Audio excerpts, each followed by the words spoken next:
In the process of gaining our rightful place, we must not be guilty of wrongful deeds. Let us not seek to satisfy our thirst for freedom by drinking from the cup of bitterness and hatred.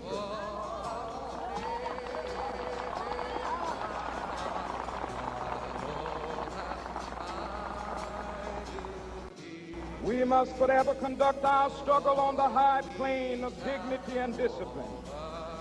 We must not allow our creative protests to degenerate into physical violence.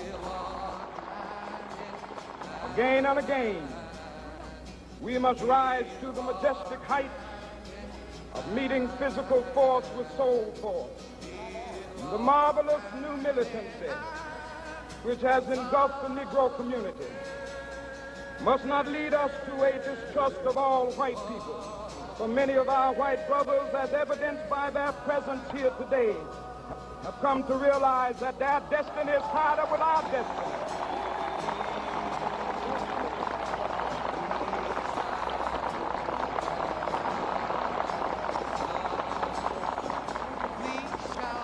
They have come to realize that their freedom is inextricably bound to our freedom. We cannot walk alone. And as we walk, we must make the pledge that we shall always march ahead. We cannot turn back. There are those who are asking the devotees of civil rights, when will you be satisfied?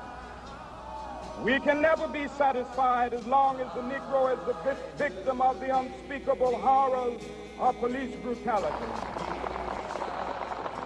We can never be satisfied as long as our body is heavy with the fatigue of travel, cannot gain lodging in the motels of the highways and the hotels of the cities.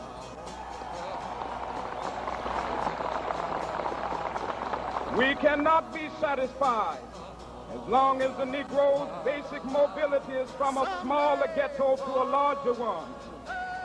We can never be satisfied as long as our children are stripped of their selfhood and robbed of their dignity by signs stating for whites only.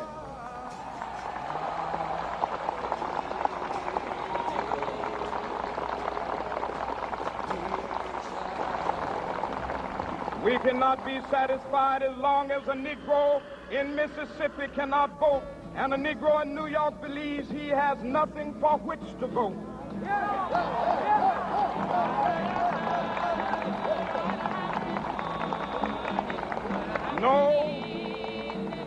No, we are not satisfied, and we will not be satisfied until justice rolls down like waters and righteousness like a mighty stream.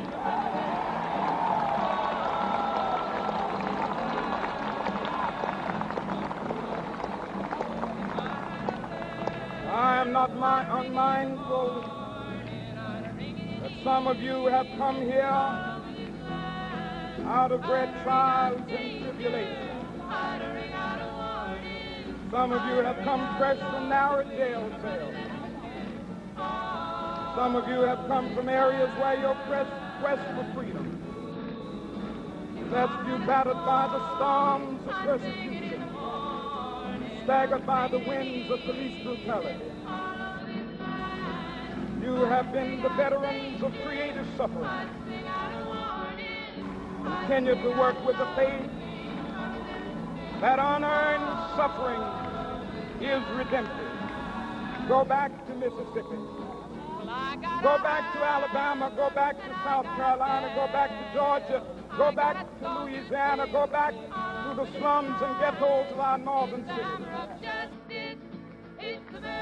Knowing that somehow this situation can and will be changed. Let us not wallow in the valley of despair. I say to you today, my friend,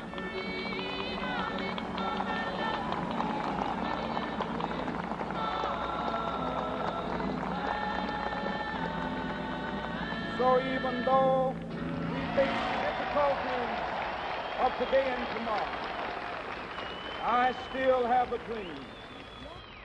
And I It is a dream deeply rooted in the American dream. Introduction. Mr. I have a dream that one day this nation will rise up, live out the true meaning of its creed.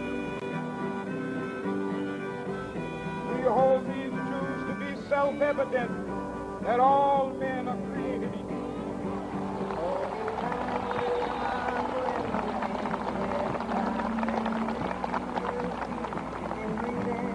I have a dream that one day on the red hills of Georgia, sons of former slaves and the sons of former slave owners will they be able to sit down together at the table of brotherhood. I have a dream that one day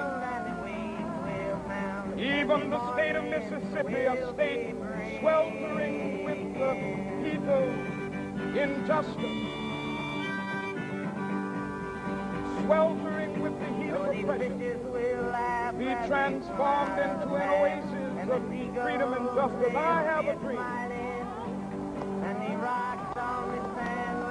My four little children one day live in a nation where they will not be judged by the color of their skin, but by the content of their character. I have a dream today. For the kings of the sea will have busted in the night and be buried on the bottom of the ocean. I have a dream that one day down in Alabama, with its vicious races, with its governor having his lips dripping with the words of one day right there in Alabama, little black boys and black girls will be able to join hands with little white boys and white girls and sisters and brothers. I have a dream today. While weary coast to be touching, and the ship's wise men will remind you once I have a again dream that the that whole one day wide world is every hill and mountain shall be made low, the rough places will be made plain, and the crooked places will be made straight, and the glory of the Lord shall be revealed, and all flesh shall see it together. This is our hope. This is the faith that I go back to the South with this faith, we will be able to hew out of the mountain of despair a stone of hope. With this faith, we will be able to transform the giant discords of our nation into a beautiful symphony of brotherhood. With this faith, we will be able to work together, to pray together, to struggle together, to go to jail together, to stand up for freedom together, knowing that we will be free one day. This will be the day. This will be the day when all of God's children bring to you